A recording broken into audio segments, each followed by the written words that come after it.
Νευρότυποι και ομάδες εργασίας. Μέρος πρώτο. Το νευροτυπικό προφίλ. Ως αφετηρία μιας συζήτησης για την ποικιλομορφία και την νευροσυμπερίληψη στην πράξη. Συχνά μιλάμε για νευροτυπικά και νευροδιαφορετικά άτομα, σαν να πρόκειται για σταθερές, αυτονόητες φυσικές κατηγορίες, στις οποίες ανήκουν οι άνθρωποι. Αλλά όπως έχει εξηγήσει και η Judith Butler τη δεκαετία του 90, πολλές από τις ταυτότητες που θεωρούμε φυσικές ή σταθερές, στην ουσία τους είναι πραγματολογικές. Αυτό σημαίνει ότι παίρνουν μορφή και υπόσταση μέσα από τη γλώσσα, τις κοινωνικές μας συνήθειες και τις πολιτισμικές μας αφηγήσεις.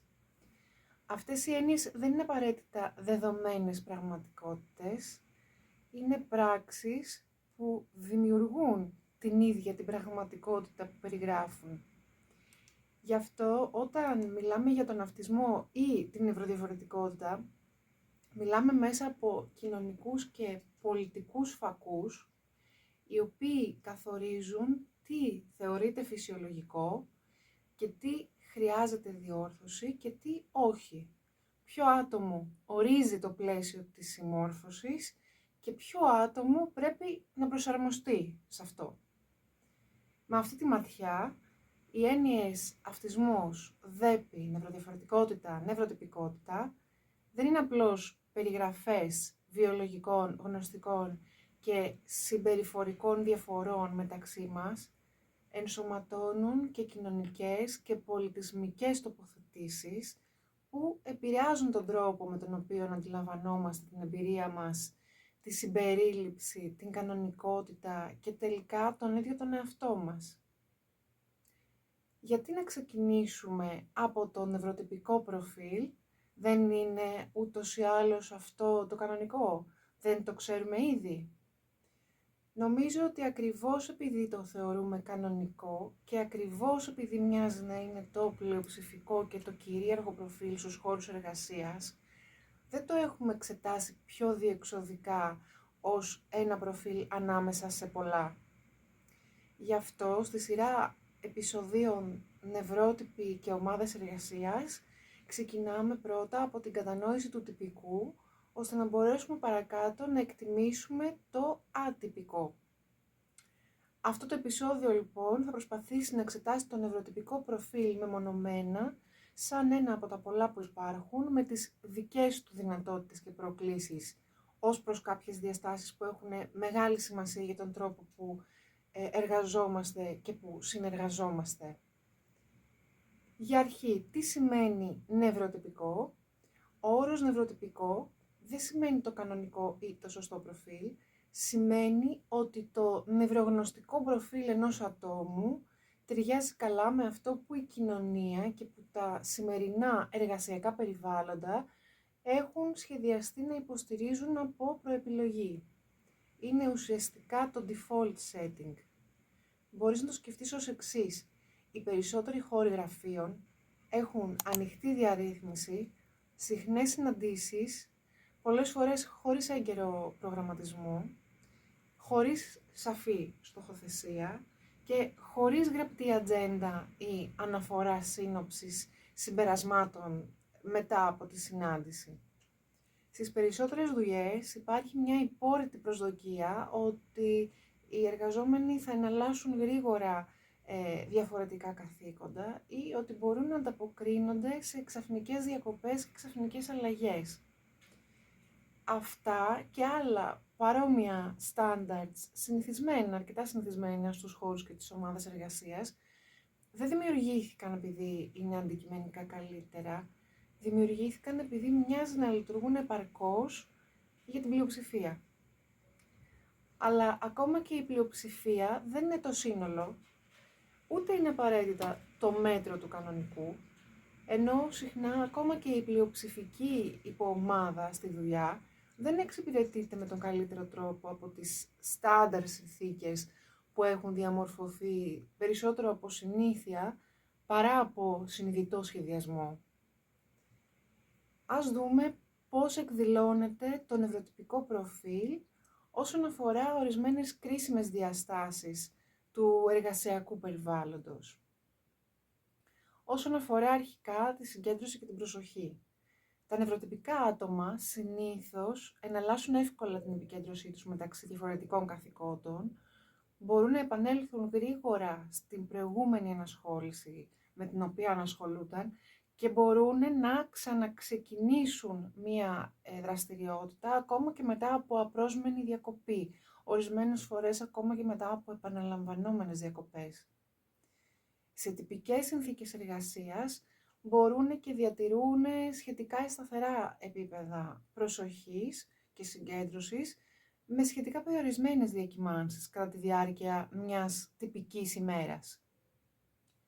Όσον αφορά την επεξεργασία της πληροφορίας, η νευροτυπική επεξεργασία τείνει να βασίζεται περισσότερο σε μηχανισμούς που θα τους λέγαμε top-down, από πάνω προς τα κάτω. Δηλαδή, η αντίληψη και η συμπεριφορά τους διαμορφώνονται κυρίως από το ευρύτερο πλαίσιο και από τις προηγούμενες εμπειρίες τους. Η αντίληψη των νευροτυπικών ατόμων καθοδηγείται σημαντικά από τις υπάρχουσες γνώσεις, τις γνωστές ρητές και υπόρρητες προσδοκίες και τα γενικά αναγνωρίσιμα σχήματα σκέψης και ενιολόγησης.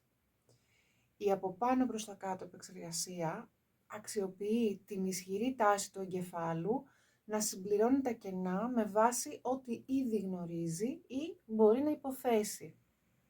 Οι νευροτυπικοί εργαζόμενοι τείνουν περισσότερο να ξεκινούν από πάνω, από τη γενική εικόνα και από όσα ήδη είναι γνωστά και κατανοητά, εντός του προκαθορισμένου πλαισίου, προς τη λεπτομέρεια, τις πτυχές και τις διαφαθμίσεις ενός ζητήματος. Κάποια χαρακτηριστικά που έχει αυτός ο τρόπος σκέψης και λειτουργίας είναι η ερμηνεία βάση των συμφραζομένων, δηλαδή χρησιμοποιεί πολύ γρήγορα τα συμφραζόμενα που είναι άμεσα ορατά και αντιληπτά, όπως ο τόνος φωνής, η γλώσσα του σώματος, στοιχεία ειρωνίας στο λόγο, για να κατανοήσει το νόημα μιας κατάστασης. Η προβλεπτική αποτελεσματικότητα, δηλαδή ο εγκέφαλος φιλτράρει άσχετες ή μη σημαντικές αισθητικές πληροφορίες, εστιάζοντας σε ό,τι αναμένεται ή θεωρείται σημαντικό. Η αντίληψη Gestalt, που αντιλαμβάνεται κυρίως τη μεγάλη εικόνα, αντί για τα επιμέρους μεμονωμένα στοιχεία ενός ζητήματος ή ενός νοήματος. Και ένα άλλο χαρακτηριστικό είναι η ταχεία κοινωνική αποκωδικοποίηση. Ερμηνεύει τις προθέσεις και τα συναισθήματα μέσω της αναγνώρισης μοτίβων και μέσω προηγούμενων εμπειριών. Τα πλεονεκτήματα αυτού του τρόπου επεξεργασίας είναι η γρήγορη και αποδοτική επεξεργασία που εξοικονομεί σημαντικούς γνωστικούς πόρους, υποστηρίζει την ευελιξία της σκέψης και την ικανότητα της πολυδιεργασίας, μεγαλύτερη ταχύτητα και ευκολότερη σύμπνοια στη λήψη αποφάσεων, αποτελεσματικότητα σε περιβάλλοντα που απαιτούν γρήγορες εκτιμήσεις και αποτελεσματικότητα σε περιστάσεις που έχουν πολλά γνωστά και λίγα άγνωστα στοιχεία. Ορισμένα μειονεκτήματα αυτού του τρόπου επεξεργασίας της πληροφορίας είναι ότι είναι επιρρεπής σε γνωστικές προκαταλήψεις, δηλαδή έχει τη τάση να βλέπει αυτό που περιμένει να δει, αντί για αυτό που πραγματικά υπάρχει. Είναι η τάση να παραβλέπει ανομαλίες ή ασυνέπειες στα δεδομένα και στα μοτίβα και μία τάση να υποτιμά τις λεπτομέρειες. Εξαρτάται υπερβολικά από το κοινό πλαίσιο κατανόησης, πράγμα που μπορεί να δημιουργήσει χάσματα στην ενσυναίσθηση και στην επικοινωνία με νευροδιαφορετικά άτομα που επεξεργάζονται τις πληροφορίες διαφορετικά, και ο περιορισμός της καινοτομίας με αυξημένο ρίσκο για ομαδική σκέψη, αυτό που λέμε groupthink. Ένα άλλο χαρακτηριστικό των νευροτυπικών ανθρώπων είναι η τάση για πολυτροπισμό. Τα νευροτυπικά άτομα συνήθως τείνουν να βρίσκονται προς το πολυτροπικό άκρο του φάσματος μονοτροπισμού-πολυτροπισμού, αν και αυτό δεν είναι απόλυτο. Συνήθως κατανέμουν την προσοχή τους σε πολλαπλά ερεθίσματα ταυτόχρονα, κοινωνικά σήματα, αλλαγές στο ευρύτερο πλαίσιο, λεκτικά και μη λεκτικά μηνύματα, εναλλάσσουν δραστηριότητες και τρόπους σκέψης πιο εύκολα και συχνά δίνουν προτεραιότητα στην κοινωνικά συντονισμένη συμπεριφορά και στους άρρητους κανόνες, λειτουργίες που βασίζονται στην ευέλικτη επεξεργασία πληροφοριών. Αυτός ο πολυτροπικός προσανατολισμός υποστηρίζει την τυπική λειτουργία μέσα σε πολύπλοκα δυναμικά κοινωνικά περιβάλλοντα, αλλά μπορεί επίσης να οδηγήσει και σε πιο επιφανειακή ενασχόληση. Όσον αφορά τον τρόπο συνεδριάσεων και επικοινωνιών ανάμεσα στα νευροτυπικά άτομα, παρατηρούμε ότι κατά τη διάρκεια των ψηφιακών και διαζώσεων συναντήσεων, οι νευροτυπικοί άνθρωποι δείχνουν μια σταθερή συμμετοχή και μια άνετη διαχείριση της εναλλαγής σειράς, του turn-taking με τους άλλους, και συνήθως μπορούν να ακολουθήσουν χωρίς μεγάλη δυσκολία τον κορμό της συζήτησης, αποφεύγοντας τα πολλά παρακλάδια και τις περιπλανήσεις στο ασαφές και το άγνωστο. Σε γενικές γραμμές, επίσης, νιώθουν άνετα με το ανεπίσημο small talk πριν ή μετά από επίσημες συναντήσεις, κατά τη διάρκεια του οποίου μπορεί και να χαλαρώνουν ή να κάνουν ζέσταμα, εναλλάσσοντας ελαφριά και ουδέτερη θεματολογία και ουσιαστικές πληροφορίες ή απόψεις σχετικά με το περιεχόμενο ενός project, με την έκβαση μιας συνεδρίασης, γύρω από ένα κοινό πρόβλημα, σχετικά με μια ξαφνική αλλαγή κλπ. Πολλές φορές το κάνουν αυτό με μια αρμονία και μια φυσικότητα που από την οπτική άλλων νευρότυπων ίσως και να μοιάζει ενιγματική. Όσον αφορά την μάθηση και την εκπαίδευση, τα νευροτυπικά άτομα δείχνουν ευελιξία στον τρόπο μάθησης και προσαρμόζονται στα περισσότερα εκπαιδευτικά formats, δηλαδή σε παρουσιάσεις, σε εισηγήσεις, σε οπτικοακουστικό υλικό, σε infographics, σε γραπτά κείμενα, σε πρακτικές δραστηριότητες και workshops, σε mentoring, σε shadowing και πολλά άλλα. Συχνά δεν έχουν τόσο έντονες προτιμήσεις προς ένα συγκεκριμένο τρόπο μάθησης και μπορούν να μάθουν αποτελεσματικά με διαφορετικές μεθόδους σε διαφορετικές περιστάσεις. Παρ' όλα αυτά, αν είσαι νευροτυπικό άτομο και νιώθεις ότι έχεις ισχυρή προτίμηση σε κάποιο εκπαιδευτικό τρόπο ή σε κάποιο είδος περιεχομένου, μπορείς να ψηφίσεις στο poll ή να το σημειώσεις σε ένα σχόλιο. Όσον αφορά την ομαδικότητα και τη συνεργασία, τα νευροτυπικά άτομα τείνουν να ισορροπούν χωρίς μεγάλη δυσκολία ανάμεσα σε ανεξαρτησία και συνεργασία και πολλά διαχειρίζονται εξίσου άνετα την ατομική και την ομαδική δουλειά. Ενώ προσαρμόζονται χωρίς μεγάλη δυσκολία στις ανάγκες διαφορετικών project με διαφορετική ισορροπία ατομικής ομαδικής δουλειάς. Όμως, πολλοί νευροτυπικοί άνθρωποι ίσως διαπιστώσουν ότι δυσκολεύονται περισσότερο στα άκρα του φάσματος ατομικής ομαδικής εργασίας. Δυσκολεύονται δηλαδή είτε με την συνεχόμενη υπερέκθεση σε ομάδες και πλήθη, είτε με τη συνεχόμενη απομονωμένη ή απομακρυσμένη εργασία, χωρίς επαρκή κοινωνικά ερεθίσματα. Όσον αφορά το χρόνο και τον προγραμματισμό, τα νευροτυπικά άτομα προγραμματίζουν τα καθήκοντά τους με σχετικά καλή ακρίβεια και συνήθως μπορούν να παραδίδουν εντός χρονικού ορίου. Έχουν μια καλή αίσθηση του χρόνου που χρειάζονται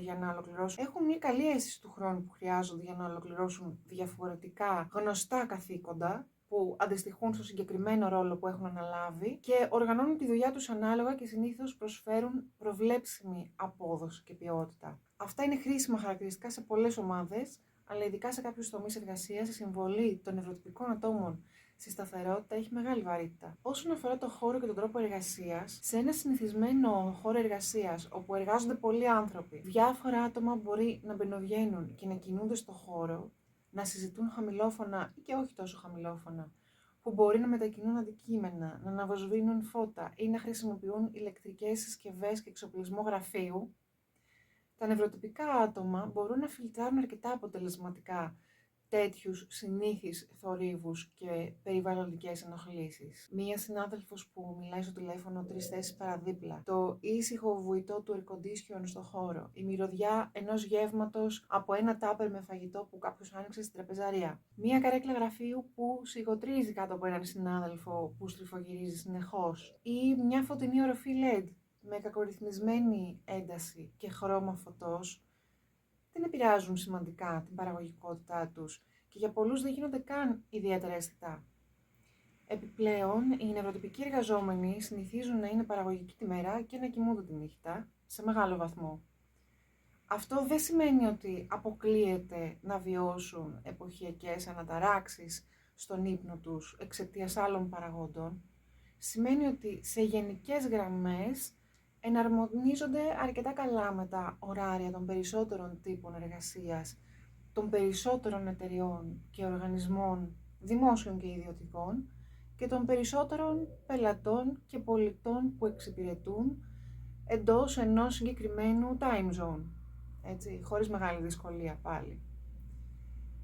Όσον αφορά τους νευροτυπικούς εργαζόμενους και το burnout, μπορούμε να πούμε ότι σε τυπικές και γενικά ισορροπημένες εργασιακές συνθήκες, τα νευροτυπικά άτομα δεν κινδυνεύουν σημαντικά από εργασιακή εξουθένωση. Πράγμα που είναι και ένα από τα μεγαλύτερα πλεονεκτήματα της φυσικής τους συμβατότητας με τα εργασιακά standards. Ωστόσο, και οι νευροτυπικοί άνθρωποι μπορεί να οδηγηθούν σε burnout όταν οι συνολικές απαιτήσεις της δουλειάς τους υπερβαίνουν τις δυνάμεις τους και την παρεχόμενη υποστήριξη για μεγάλο χρονικό διάστημα. Μιλώντας για νευροτυπικά άτομα και τη συμβατότητά τους με τις συνήθεις εργασιακές συνθήκες, ας μην παραβλέπουμε ότι φυσικά υπάρχουν διαφοροποιήσεις μεταξύ τους. Τα εργαζόμενα άτομα που σε πρώτο επίπεδο μοιάζουν να έχουν ένα τυπικό προφίλ, μπορεί σε δεύτερο επίπεδο να έχουν και σημαντικές διαπροσωπικές και διαπολιτισμικές διαφορές μεταξύ τους, όχι μόνο με τα νευροδιαφορετικά. Ως αποτέλεσμα, κάποια από τα εργασιακά standards που ακολουθούνται αυτόματα στις διάφορες ομάδες δεν εναρμονίζονται πραγματικά με τις ποικίλες ανάγκες και δυνατότητες των τυπικών ατόμων. Η ουσιαστική συμπερίληψη της ποικιλομορφίας αναγκών και δυνατοτήτων στο εργασιακό περιβάλλον είναι κρίσιμη και για τα νευροτυπικά άτομα. Όπως θα δούμε αναλυτικότερα και στα επόμενα επεισόδια, πολλές από τις προσαρμογές που μπορούμε να εφαρμόσουμε στις ομάδες εργασίας για να συμπεριλάβουμε την νευροδιαφορετικότητα, ταυτόχρονα λειτουργούν υποστηρικτικά και για την συμπερίληψη της ποικιλομορφίας που υπάρχει μέσα στην υποομάδα των νευροτυπικών ανθρώπων.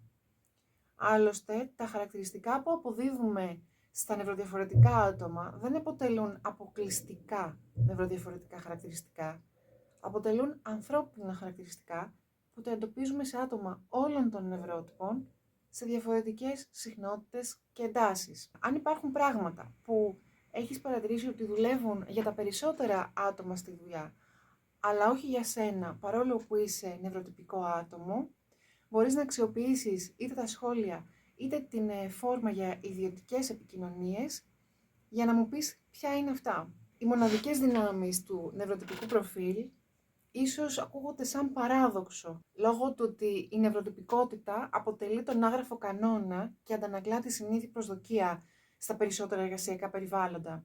Αλλά όχι απαραίτητα, ειδικά αν δεν τη θεωρούμε ως το κανονικό προφίλ και την βλέπουμε ως ένα σχετικά διακριτό σύνολο χαρακτηριστικών που προσφέρουν συγκεκριμένη αξία.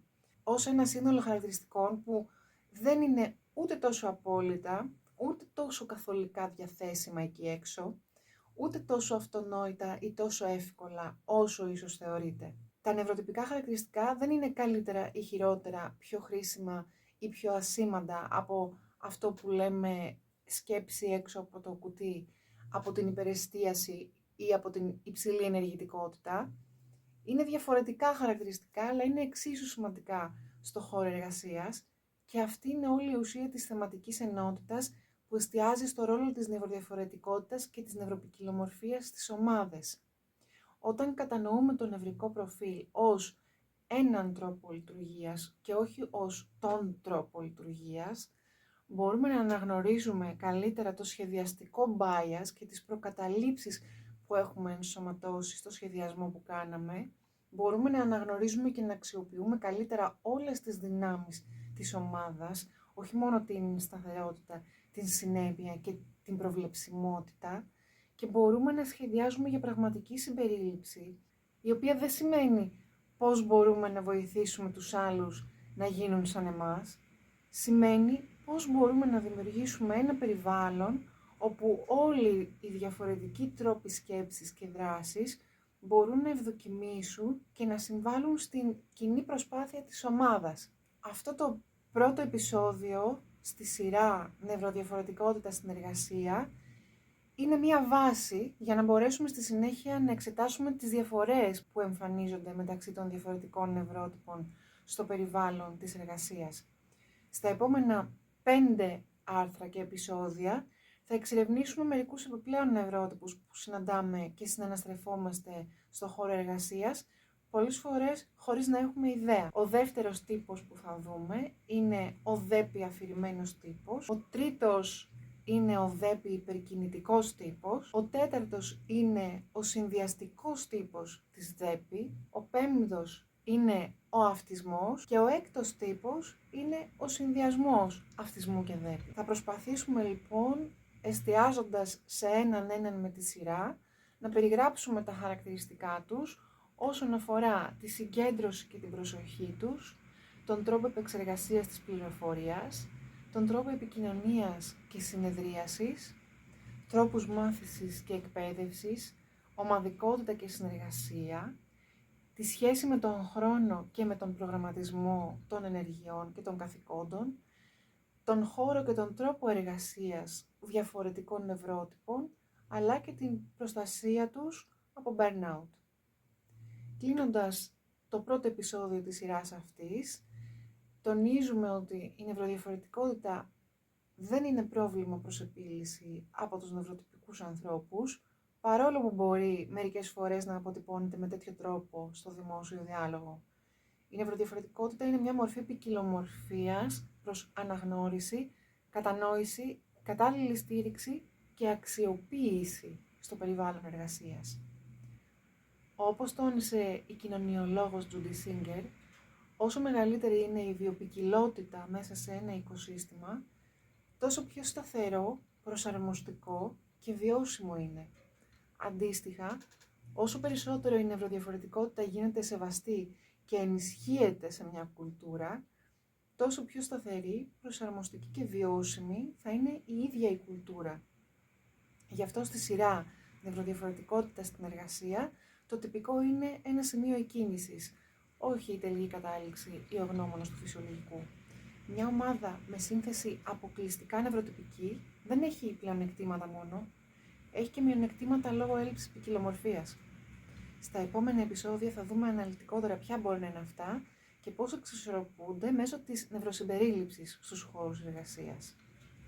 Αν έχεις ερώτηση, σκέψη, ένσταση ή πληροφορία σχετικά με όλα αυτά, μπορείς να στείλεις το ερώτημα ή το σχόλιο σου μέσω της φόρμας που έχω ετοιμάσει στο Typeform ή να το καταθέσεις με τη μορφή σχολείου είτε στο Substack είτε στο YouTube. Και βέβαια μην ξεχάσεις να προωθήσεις το σύνδεσμο για αυτό το άρθρο κάπου που μπορεί να είναι χρήσιμο. Stay tuned, γιατί στο επόμενο άρθρο θα ασχοληθούμε με το πρώτο νευροδιαφορετικό προφίλ, τον αφηρημένο τύπο της ΔΕΠΗ, και θα ανακαλύψουμε γιατί οι πιο αφηρημένοι συνάδελφοι μπορεί να είναι και οι αόρατοι risk managers της ομάδας.